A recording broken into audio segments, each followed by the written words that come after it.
everybody. Thank you for tuning in to check out the new episode of the Pound for Pound show. My name is Philip, and joining me as always are Ben and Russ. How are you gentlemen doing today?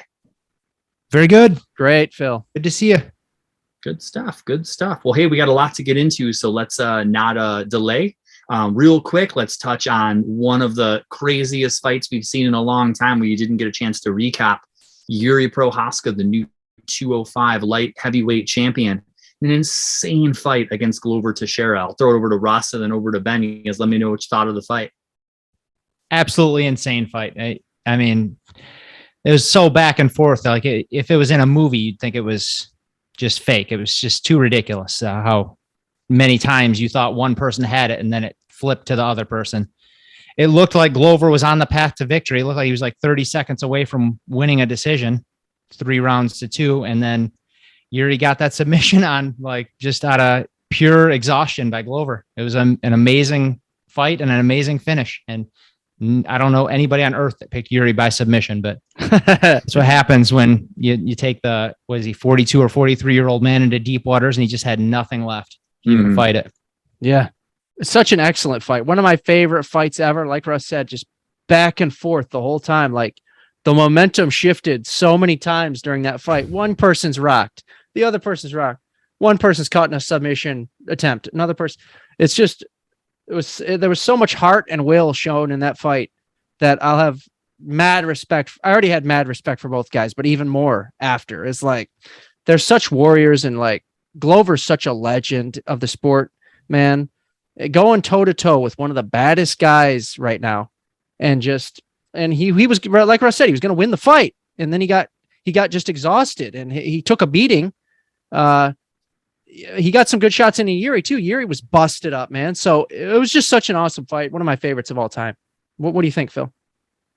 Yeah, it was, like I said, crazy. Like, yeah, definitely Glover's, like Russ said, obviously he just had nothing left. But I don't know how many dudes would have with the back and forth fight those guys had. Like both dudes looked like they went through an absolute war. It was a crazy fight, and to see it, like you said, such a Hail Mary finish like that was so wild. And just real quick before we get into the upcoming fights, I just want to get your guys' thoughts on the state of 205, because it's a very exciting time because we have another new champion. Certainly a lot of people are like, I noticed Anthony Smith was in like, a lot of people feel like they can go in and win that belt because of what they saw in that fight. So we could see a lot of crazy stuff. So how do you guys see, what's the future of 205 looking like for you guys? What do you think, Ben? 205, what they're saying next is Jan is up next. But I think they should run it back with Glover, because Glover's window is running out, right? I think they should run it back with Glover. You got Rakic in there, Jan, and then Anthony Smith. Honestly, I think Yuri beats all those guys. I think you just run it back with Glover, though. That's what I think they should do, but I think that Jan will get the next shot. What do you think, Russ? Yeah, it seems like they're going to go with Jan. He's deserving for sure, and it's hard to argue against him, but if I were booking it, Glover would get that fight. Like, if any fight deserves an immediate rematch, it's that fight. It was an absolute war, and it was a fight of the year, and Glover's just the man. Like, he deserves a rematch for a war like that. 100%. And it seems like, Yuri would be open to running it back with him. He seemed to enjoy the fight. He did. Yeah. Yeah, I don't see how anybody could argue with that. Like, it was, when you have a fight of the year candidate and when it's a fight is that entertaining, like, how could that ever be the wrong decision? So I think that that's absolutely the right move. So yeah, I do think Jan some pretty interesting problems for Yuri if they fight, though. Jan has shown that, like when he fought Izzy, for example, he can take a fight to the ground and make it just he could drag that fight out, and Yuri hasn't proven that he can stop guys from doing that yet. So if Jan's corner could get very heavy wrestling game plan, and that could be an ugly fight, if he chooses to go that way. Because again, yeah, I agree, like standing on his feet, like I don't know, that's a fight anyone wants to see, even though he has the Polish power, and Yuri does like to get hit. It's a dangerous game to play with that dude. I don't care who you are. So yeah, Yeah, I say it's so good. Let's just treat it like Moreno and Figgy, let's just have them fight like every 6 months, and then like, Yeah. Glover can win his title back, and then we got 1-1. We got to have a trilogy. Let's do it again. That's how they should do it. How good for sure. that fight was. Let's just If every 100%. fight is that good and every fight is that close, you can run it 10 times. I don't care. I'll watch it every time. Yeah, exactly, for sure. So good stuff. Well, hey, just wanted to touch on that real quick because it was such an epic fight. So we really came to preview the upcoming card. We're just a little bit over a week away from a very big pay-per-view event. We've got UFC 276 coming up. And obviously the main event is going to be Izzy's going to be defending the middleweight title against Jared Cannonier. Izzy's a pretty heavy favorite. So Russ, I'll throw it to you and then over to Ben. You kind of going to give me some thoughts, how you see this one going, and if you think Cannonier presents any real trouble for Izzy. I do think Cannonier presents a bit of a problem for Izzy. I think, Izzy seems to be like getting a little like bored or something. I don't know. Like his last few fights have not been incredibly exciting, and he just seems kind of over it. I'm getting like a Anderson type vibe from him, like, where, Anderson was, 10 wins in to his middleweight career or whatever. And he just started to like play around and screw around until Weidman eventually caught him. I don't know if Cannonier is gonna Weidman him, but I think it's possible. I do think it's possible. He's got a lot of power, and if Izzy's not extremely careful with him, he could get caught. I could see that happening, but we'll see. What do you think? I think, I don't know. I think that Cannonier doesn't have what it takes to beat him. I think Izzy's just a level above him. Izzy's there's like tiers in the middleweight division. You got Izzy and Whitaker, and then everybody else. That's my opinion. You got Vettori, Costa, Cannonier, all of them. He's like you said, he's got the power. He could catch Izzy for sure. He could if Izzy gets too cocky and whatnot. But Izzy's a pretty smart fighter. He's a very smart fighter, and I think he's gonna pick him apart. And I think it'll be an easy night for Izzy. That's what I think. I think Picking him by finish. I'm gonna say decision. I'll say decision, but I think it'll be a pretty easy decision, though. What do you think, Phil? I just can't help but to think back to the Derek Brunson fight, and no disrespect to Derek Brunson because he's a super tough dude, but he almost finished Cannonier on the feet.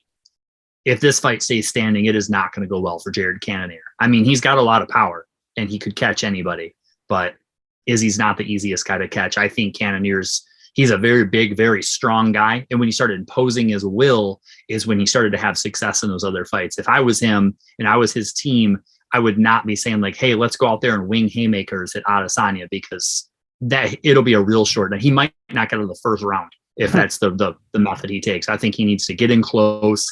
And I think he needs to bully Izzy. And if he does that, I think he can make it a tough fight on him. But like I said, in the stand-up, it's not going to go well. And Izzy will get him out of there probably in the first round or two.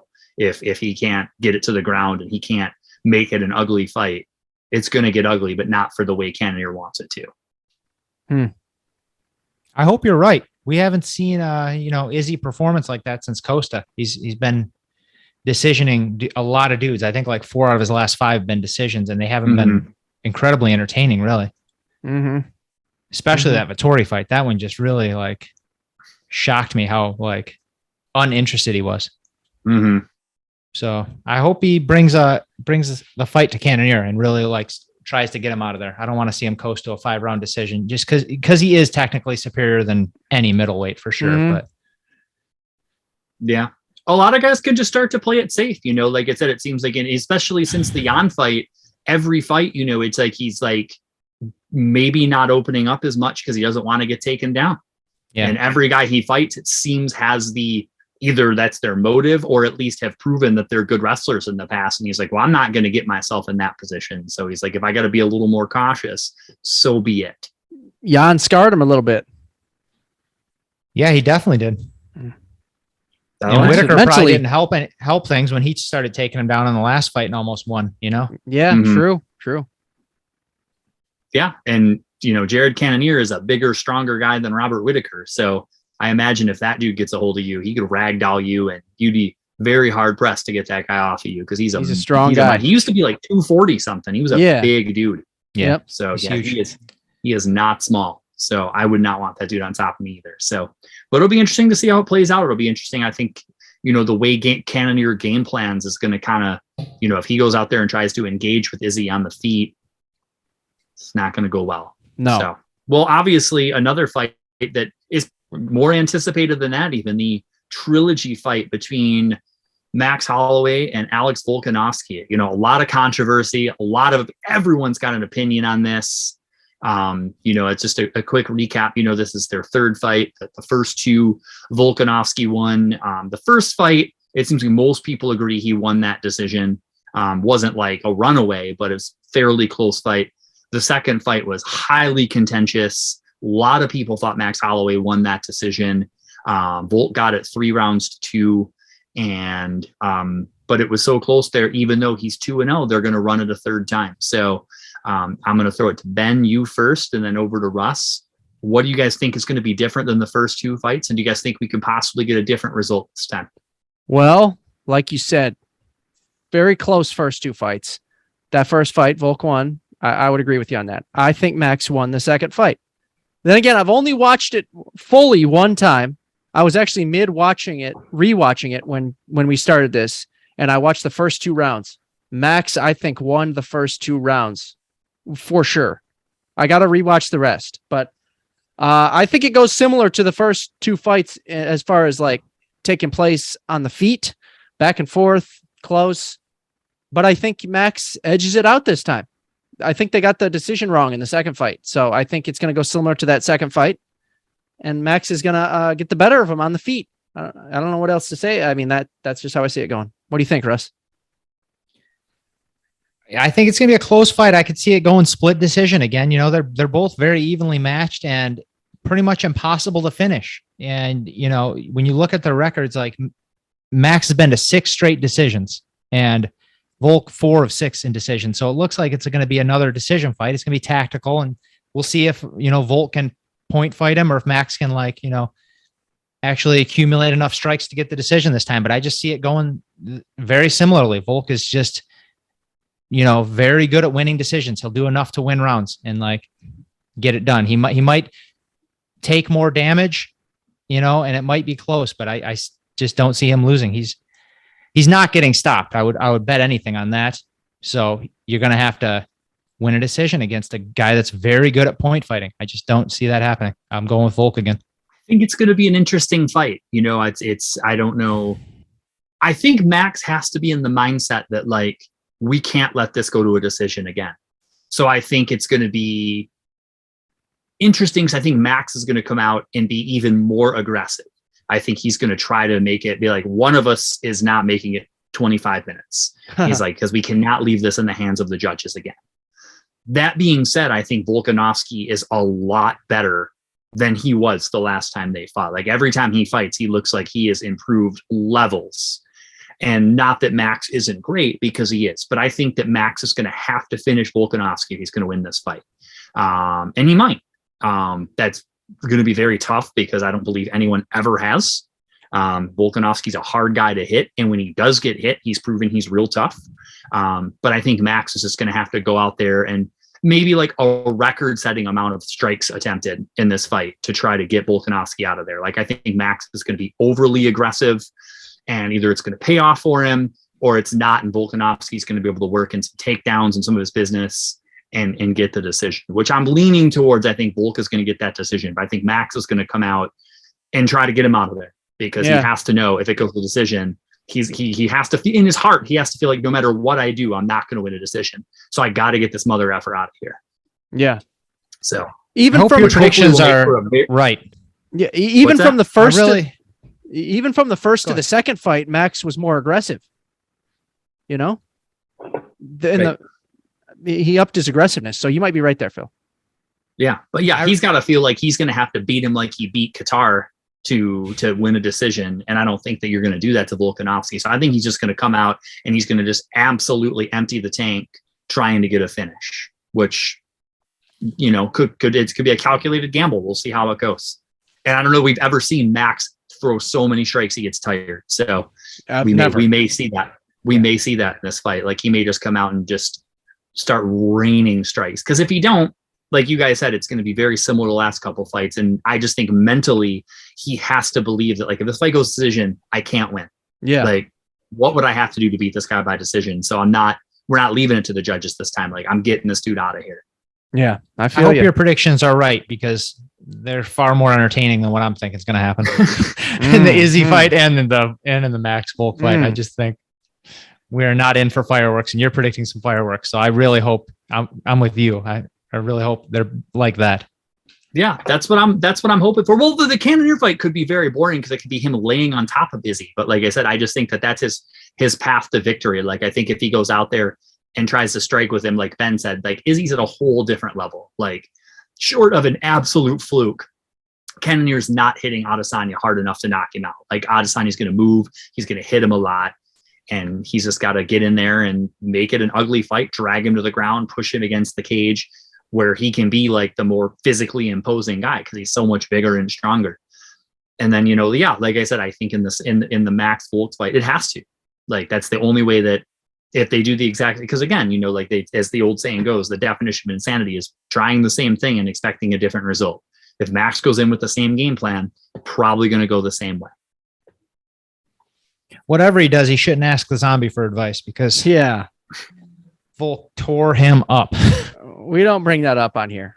I don't think Max is looking to the Korean Zombie for advice. I mean, it's an amazing performance. Yeah, like I said, Volk has only looked better. So like I said, like, I don't know, like I said, if it turns into the same style fight, Volk might outpoint him to where there is no debate. Where it's like, well, yeah, it went how it went, and it's about what we expected. So I hope, I partially think, but I also hope that Max just comes in and is like, I'm stopping this dude. That's all there is to it. I hope you're right. Even if he stops trying, like, it's better than the alternative. Just 5 more rounds of, jab to jab, see who wins a decision. Yeah. Yep. I hope you're right. Yeah. And I won't be surprised to see Volk try more wrestling as well. Try to win some rounds that way. So he can do it. I mean, he's got that ability.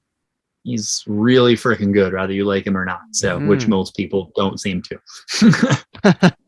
So, and then there's one more fight on the card we should touch on, because it is a very, very highly percentage that it's going to be the number 1 contender fight for the middleweight title. And that goes even more so if a certain person, if Izzy wins and one side of this fight wins, it seems like it's almost a no-brainer what the next middleweight title fight is. So we've got Sean Strickland and Alex Pereira. And for those of you guys that don't know, Alex Pereira is the gentleman who knocked out Israel Adesanya in kickboxing. So he's fairly new to MMA. He's super new to the UFC, but he has been impressive in his performances. So I'll throw it over to you guys. Russ, what do you think? And then Ben, what do you think? I think the fans, as well as the UFC, is hoping for Alex to get the win, because, he's got that KO win over Izzy, and the story's already built in. Izzy has said, like, he wants to get him in the octagon. It's a different game. And, Pereira, he has like 40 kickboxing fights, but he's only 5-1 in MMA. So, maybe Izzy can smash him in the octagon. But I'd definitely like to see it, because, clearly he's a great striker, and Izzy is an amazing striker. So, yeah, that's what I'm hoping for. Even though Strickland's a cool dude, it just makes for a more compelling fight, a dude that already beat the champ. Yeah, I agree with everything you said, Russ. I mean, if Pereira wins, we got an exciting fight ahead of us. What is he only got 1 fight in MMA, you said? He's 5-1. Okay, so he's got 1 fight in the UFC MMA. Or 2 fights in the UFC? I think he said 2. Yeah. 2. Okay. Sure So he's looked good both times. Mm-hmm. And yeah, they got that built-in story. So it'd be interesting to see. Yeah, I don't have much thoughts on that. Besides that, hopefully it's a fun fight. You guys are telling me who you want to win. You're not telling me who you think is going to win. We want predictions on this show. Yeah, it's a tough fight. It's a pick 'em pretty much, I'll go with Pereira. Yeah, I might go Strickland by submission. I think he could take him down and submit him. Okay. Pereira doesn't have good submission defense, I don't think. Being straight from kickboxing, I don't know how much he could have learned in like 2 years. But yeah. We'll see.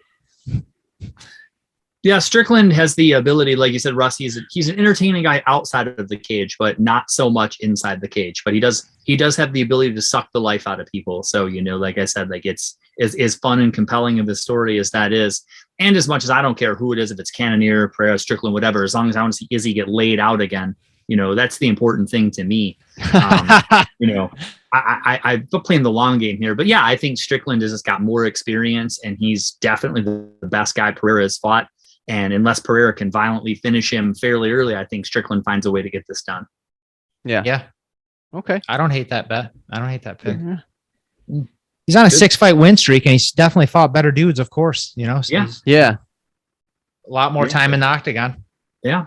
So yeah, Pereira just has that X factor that he's just a violent dude, and he just like comes on. Actually, his last fight was the one, like the first round was fairly uneventful, and he came out for the beginning of the second round and just smashed some dude with some flying knee, and that was it.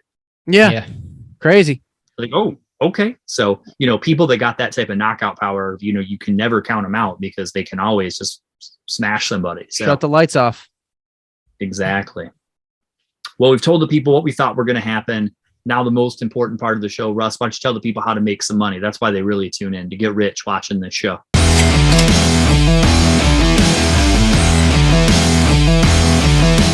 Man, we're doing nothing but making money lately. The last pay-per-view was not winning picks, but if you followed the Warriors and you're following the Avalanche, we're making money. But we got winning picks on 276. Well, dang, give some hockey and basketball bets then. Well, we're going Avs and Warriors. I pretty much mortgaged the house on to bet their future. So thank God for that victory. But UFC 275, I was 1-2. We lost the under 2.5 rounds on the Yuri Glover, even though for 2.5 rounds, it looked like it was going to end, but it just didn't because they're both too freaking tough. And then lost on Joanna. That was a bad bet. She was not in it from the start. We did that preview show a little bit too early, to be honest, because when I was watching him bet it, I was like, Joanna's not winning this fight. She doesn't look good. I mean, she looked good, but she didn't look like her head was in the right mental space to win that fight. And Zhang definitely did. And then we won on Yuri inside the distance by a friggin' miracle Hail Mary submission. So for this next one, I am taking Volkanovski by decision at plus 130. I see it going similarly. He's gonna land leg kicks and jabs and maybe wrestle a little bit. He's gonna do enough to win rounds. The champ does what he does. Seems like strange odds. You said plus 130 to win by decision, which he does every fight basically. I mean, besides the zombie fight, he's minus 180 to win straight up. If you're not betting any sort of props, but I think they both go to decision nonstop pretty much. So yeah, why not just take the plus money? I'm taking over 4.5 rounds in Izzy versus Cannonier for minus 135. I just don't think Izzy finishes fights very often anymore. And Cannonier, I don't think is going to finish him. So I see another decision there. I hope I'm wrong. I hope Phil's right and Izzy just starches him. But yeah, so far, these are some boring bets. Yeah, sorry. Okay. Or Cannonier starches him. Yeah, here's one for you. Cannonier plus 300. I think Cannonier might just catch him at the right time. That's a bold might pick. Underestimate him a little bit. Yeah, plus 300. I like those odds. I think he's strong as hell and could surprise some people. And then I'm taking Pedro Munoz plus 200 against Sean O'Malley. He's just tough as hell, and I just don't think Sean O'Malley is putting in the time that Munoz is. He seems more occupied with his podcast and other shenanigans he's up to. And Munoz is just tough as hell. I think it's his toughest opponent. And, I think he could get it done. And 2-1 underdog seems kind of disrespectful to him. It does. Yeah. So that's the 4 for the best bets. Yeah, you started slow, but you brought it back towards the end. You did. I got 2 upsets and then I got 2 decisions. Sorry. Yeah. Hey, sometimes you just you see it going that way. It's a smart money. Obviously you provided all that. All of these dudes go to decision pretty much all the time. A lot. Yeah. They have not been finishing fights for years, so unless, Cannonier gets aggressive with him like Costa did, then he can get smoked. But I just think he's smart enough to not do that. So I see it being a long, kind of tedious fight. I hope I'm wrong. Yeah. I hope you're We'll wrong see, as right? well. Yeah. Cool. Well, anything else you guys want to cover before we get on out of here? I don't think so. For 276, I mean, we got other fun fighters on there. We got Robbie Lawler fighting on the prelims. Legend. Yeah. Him and Barbarena. Barbarena brings it every time as well. That's just a fun fight, man. Yeah. And we would be remiss if we didn't mention Ben's favorite fighter, Macy Barber, is fighting on this card. Her and O'Malley. Jesus Christ. I won't even watch that pay-per-view. That happens sometimes. So Whatever. cool. Well, all right, everyone, enjoy the fights. Hopefully, we were able to educate you guys a little bit, and we will be back to recap the fights, and we'll talk to you guys soon. So have a good one, everybody.